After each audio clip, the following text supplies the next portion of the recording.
Alors, les enfants, ce que j'aimerais, en fait, c'est que l'on commence par ici. On est sur la plante du bonheur. Vous voyez 4 images, d'accord? Alors, on va se mettre comme ceci. Qui peut me dire ce que l'on voit sur la première image?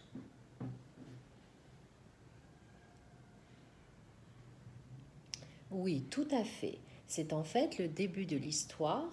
Petit mulot est en train d'attendre que ses graines germent, poussent et grand-mère le regarde.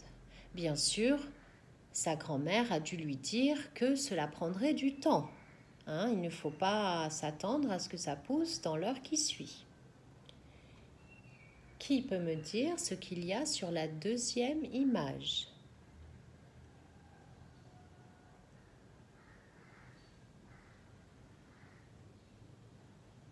Oui, c'est lorsque Petit Mulot part à la recherche de la plante du bonheur. Et là, vous voyez, il franchit la rivière. Il franchit la rivière. C'est-à-dire qu'il va sauter par-dessus, il va la passer, d'accord? Sur la troisième image, que voyez-vous?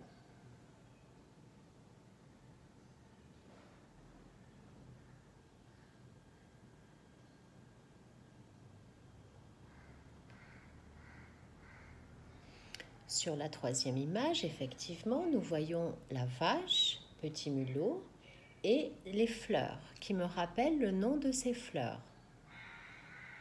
Tournesol, parce que la fleur elle-même tourne avec le soleil. Mais vous voyez que la vache regarde vers là et Petit Mulot aussi. Pourquoi? Eh bien oui, parce que la vache a dit à Petit Mulot que là-bas, derrière les collines, se trouvait la plante du bonheur. Dernière image.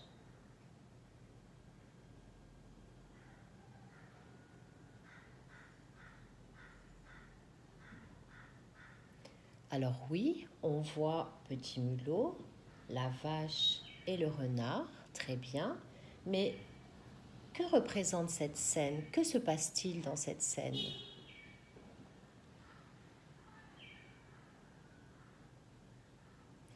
Et oui, en fait, le renard, il avait bien envie de manger Petit Mulot.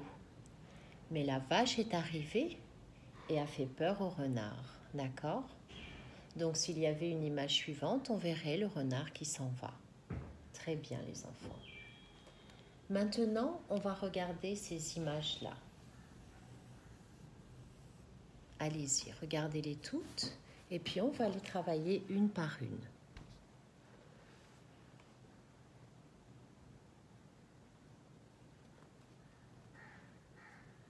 Alors, on va commencer par la plus facile. Que voit-on là? Oui, on voit Petit Mulot qui a un petit sac puisqu'il avait rangé ses affaires. Et que va-t-il faire, là, Petit Mulot? Oui, il va partir à la recherche de la plante du bonheur. Alors moi, je vais vous poser une question. Et vous allez me répondre avec « parce que ». D'accord? Pourquoi Petit Mulot a-t-il un sac sur son dos? Oui, parce qu'il part chercher la plante du bonheur. Ou vous pouvez aussi me dire, Petit Mulot a un sac sur son dos parce qu'il part chercher la plante du bonheur. Je veux que vous me fassiez de belles phrases-réponses. Regardons celle-là. Je vais vous poser la question et vous allez me répondre avec « parce que ». Pourquoi la maman attrape son enfant par le pullover, c'est-à-dire le pull, le t-shirt, le vêtement. D'accord? Pourquoi la maman attrape son enfant par son vêtement? Oui, Parce qu'il y a une voiture qui arrive.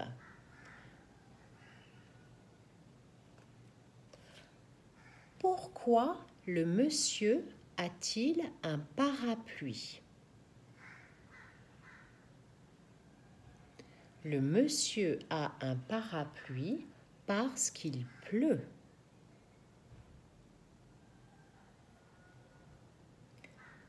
Pourquoi le garçon entre-t-il dans la pharmacie?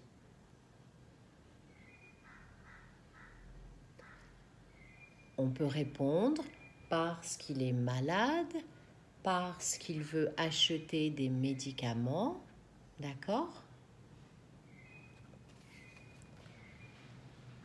Pourquoi cette moto avec son conducteur est-elle arrêtée? Pourquoi la moto est arrêtée? Oui, parce que le feu est rouge.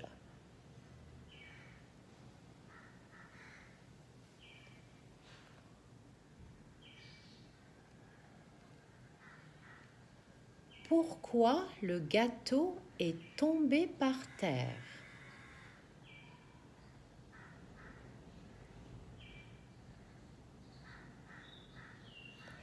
Parce que le chat l'a poussé. D'accord? Alors, si vous avez un plus grand frère ou sœur et que vous voulez, vous, à votre tour, poser les questions comme la maîtresse l'a fait avec vous, eh bien, n'hésitez pas. Vous pouvez appeler aussi papa ou maman et dire, par exemple,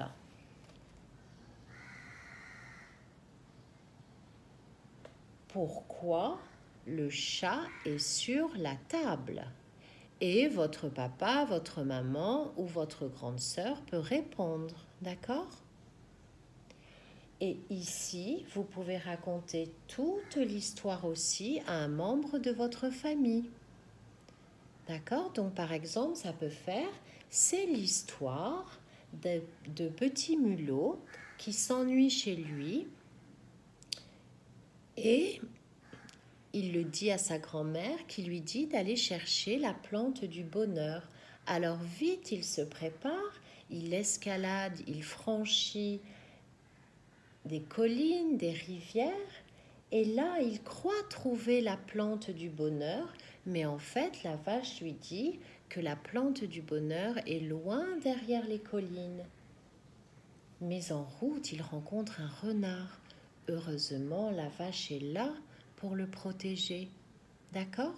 Essayez de raconter à quelqu'un qui est près de vous l'histoire en regardant vos images. Vous n'avez pas besoin de faire exactement comme la maîtresse. La maîtresse, si maintenant elle vous raconte l'histoire une deuxième fois, elle va déjà être différente de la première. Essayez de parler correctement, doucement. D'accord les enfants? Très bien.